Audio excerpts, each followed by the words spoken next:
네, 안녕하십니까, 모모입니다. 잘 지내셨죠? 일이 조금 바빠갖고 영상이 늦었습니다. 죄송합니다. 자, 이번 영상의 주제는요, 이 보시는 서페이서에 관한 영상입니다. 자, 서페이서는 왜 칠해야 되는 걸까요? 이거 칠해봤자 보이지도 않는데 왜 칠해야만 하는 걸까요? 서페이서를 칠하는 목적만 충분히 이해를 한다면 내가 서페이서를 뿌려야 되는지 안 뿌려야 되는지를 충분히 선택하실 수가 있을 겁니다.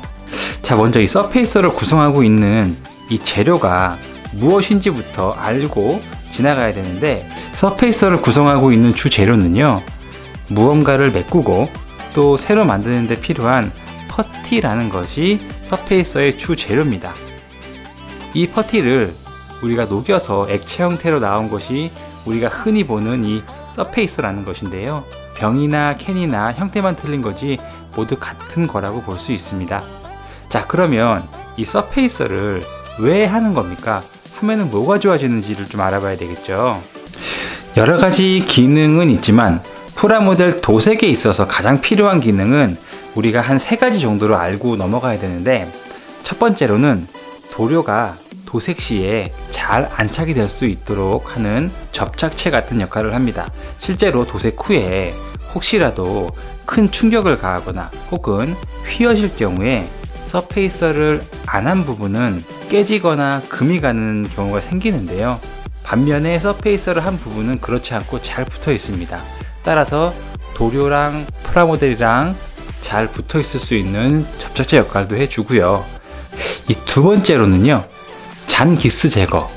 무슨 말이냐면요, 우리가 게이트 제거를 하거나 혹은 러너끼리 부딪혀서 생기는 자잘한 기스들 있지 않습니까? 그 기스들을 서페이서가 덮어줘요.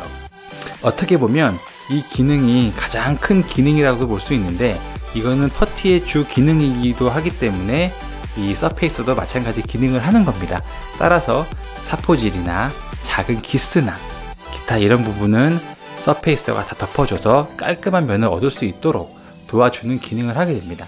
세 번째로는요, 보이지 않는 수축이나 흠집, 기스 등이 러너 상태일 때는 보이지 않는데 서페이서를 뿌리고 나면 안 보였던 잔기스들이나 수정할 부분이 눈에 보이기 시작합니다. 따라서 도색 전에 다시 한번 러너들을 체크하게 되는 역할을 하게 되는 거죠. 그래서 조금 더 깔끔하고 완벽한 마무리가 될 수 있도록 하는 그런 어떤 첨가물 역할을 하게 되는 겁니다.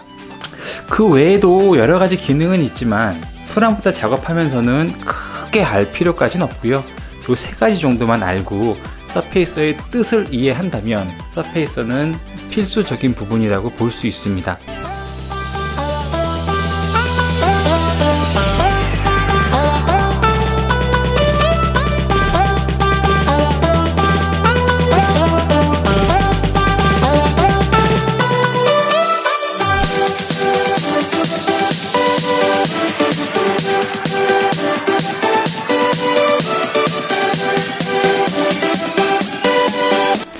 조금 더 이 얘기를 더 하자면요, 서페이서 번호를 보면 제가 지금 들고 있는 거는 1200이라고 써 있지만 800, 1000, 1200 이런 식으로 숫자가 있는 것을 보일 거예요. 이것은 서페이서의 입자 크기라고 보시면 되시는데, 숫자가 높은 것이 곱고요, 낮으면 더 거칠어요. 입자가 크다는 얘기예요.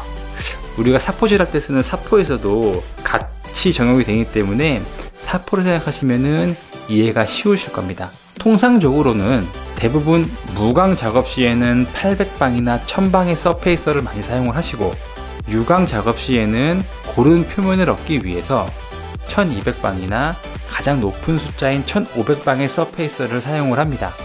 하지만 이것은 개인 차이이기 때문에 내가 맞다, 이거 쓰면 내가 편하다 라고 하는 것을 사용하셔도 무방합니다. 자, 끝으로는요, 여기 보이시는 화이트 서페이서에 대한 얘기입니다. 채도가 높은 컬러, 즉 이제 그 밝은 색은 회색 서페이서 위에다가 칠하는 것보다는 조금 더 밝은 화이트 서페이서 위에다 칠하는 것이 각각의 색이 이쁘게 나옵니다. 발색이 좋아진다는 얘기인데요, 제가 테스트를 한번 해봤습니다. 자, 이렇게 두 가지의 도색된 게 있는데 똑같은 양을 똑같은 공기압으로 뿌렸어요. 근데 이거는 회색 서페이서 위에다 뿌린 거고요. 이거는 화이트 서페이서 위에다 뿌린 겁니다. 딱 봐도 컬러감의 차이가 확 느껴지죠. 그래서 화이트 서페이서를 많이 이용을 하는 겁니다. 회색 서페이서로 지금의 이제 화이트 서페이서 위에 칠한 거를 맞추려면 한 두세 번 더 칠을 해야 돼요. 반면에 이제 화이트 서페이서는 한 번으로도 끝날 수 있을 만큼 발색이 잘 나오게 되는 거죠. 이러한 부분에 있어서 이 화이트 서페이서의 역할은 굉장히 크다고 볼 수 있습니다. 뭐 화이트 서페이서는 회색 서페이서 위에다가 얇게 한 번 더 화이트를 입혀주시는 것도 괜찮고요. 아니면 화이트 서페이서를 단독으로 사용해 주셔도 무관합니다. 그거는 편하실 대로 사용을 해주시면 되십니다. 자, 앞에 보이시는 것들은요, 제가 자주 쓰는 거기도 한데요. 가끔 보시면 서페이서인데 색이 들어가 있는 서페이서가 보이실 거예요. 다 서페이서인데 색이 입혀진 상태인 거예요. 이거는 화이트 서페이서보다 좀 더 각각의 색을 극대화 시킬 수 있는 서페이서들이에요. 자, 레드는 분홍 서페이서고요. 또 옐로우는 약간 그 옐로우 서페이서고, 이건 거의 뭐 이제 하늘색 정도의 서페이서인데 얘는 레드톤이 들어가고 블루톤, 옐로우톤이 들어가는 거기 때문에 각각의 색깔에 맞게 서페이스를 올려주고 본색을 올리면 컬러가 굉장히 이뻐집니다. 그래서 제가 픽스풍 도색을 할 때 많이 사용하는 서페이서 중에 하나예요. 만드는 법은 어렵지가 않습니다. 각각의 뭐 색깔이 있는 서페이서를 사실 필요는 없고요. 화이트 서페이서 하나 사시고 노란색 조금 섞으시고 파란색을 조금 섞으시고 빨간색을 조금 섞으시면 이렇게 나와요. 굳이 이거 사고 저거 사고 복잡하게 하실 필요 없고 회색 서페이스 하나, 화이트 서페이스 하나 사셔서 그때마다 이제 조금 섞어서 사용을 하시면 될 것 같습니다. 자, 서페이스에 대한 얘기는 여기까지 하고요. 그 외에 궁금하신 거나 뭐 좀 더 알고 싶은 부분은 언제든지 댓글을 달아주시면 확인하는 대로 글을 달아드리겠습니다. 끝까지 영상 봐주셔서 감사하고요. 마지막으로 구독 부탁드리고요. 구독을 해주시면 그에 상응하는 양질의 정보와 또 이벤트 전달 드릴 수 있도록 노력하겠습니다. 자, 그럼 안녕히 계세요. 다음에 뵙겠습니다.